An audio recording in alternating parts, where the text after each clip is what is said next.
Mga ka-vlog, ayan na resulta sa inihaw ko. Napabayaan. Oh, yan. Ganito kami mag-ihaw mga ka-vlog. Kayo mag-ihaw ay hindi tunay na inihaw. Ito talagang tunay na inihaw. Tingnan nyo naman. Oh, ganyan ang tunay na inihaw. Yan. Talagang inihaw. Hindi binangi. Yan mo. Tingnan nyo naman oh. Kayo mag-ihaw, hindi tunay na inihaw kasi hindi na itim eh. Ito ang tunay na inihaw. Ah, may kwarta. Yan. Dumating na ang kwarta ni Dixon. Yan na, dumating na ang driver. Yan. Kwarta na son. Tingnan nyo naman mga ka-vlog oh. Lumabas ang kanyang taba. Yan ang tunay na inihaw mga ka-vlog. Nabitak sa sobrang taba mga ka-vlog oh. Nabitak oh. Kita nyo yan sa gilid oh. Ayan oh. Yan. Yan. Diyan mo malalaman nga mataba ang isda. Yan oh. Oh, natagas ang kanyang mantika. Oh, tingnan. Tingnan nyo rin sa kabila. Nabitak din. Yan ang tunay na inihaw. Kayo mag-ihaw ay hindi sunog. Itong tunay na inihaw.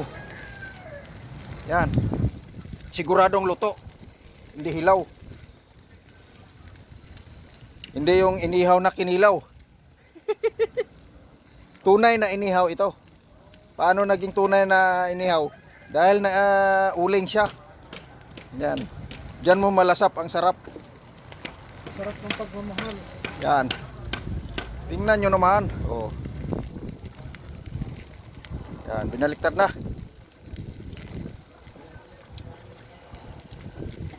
Kung sa baga na yan lahat mga ka-vlog, kaso lang lumiyab dahil nga sa kanyang langis na tagas. Yan ang tunay na inihaw na tagas yung kanyang kolesterol. Yan.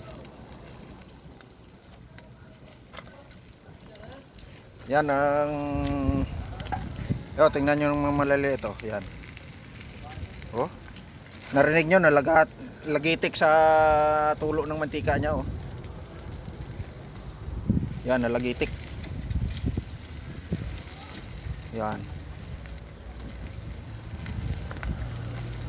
Sunog yan, tingnan nyo mga ka-vlog. Talagang sunog. Dahil nga ay kaliskis niya ay makapal. Sadyang sinusunog yan mag-ihaw dahil nga makapal ang kaliskis. Yan. Anong tawag sa inyo itong isda nito? Ay tawag ko sa amin to ay saga. Siga. Sa Batangas, binangi. Ano to? Sa Batangas daw ang tawag nito, binangi. Ito ay ang tawag sa amin din na isda ay ano, yung tawag nito, nakalimutan ko na.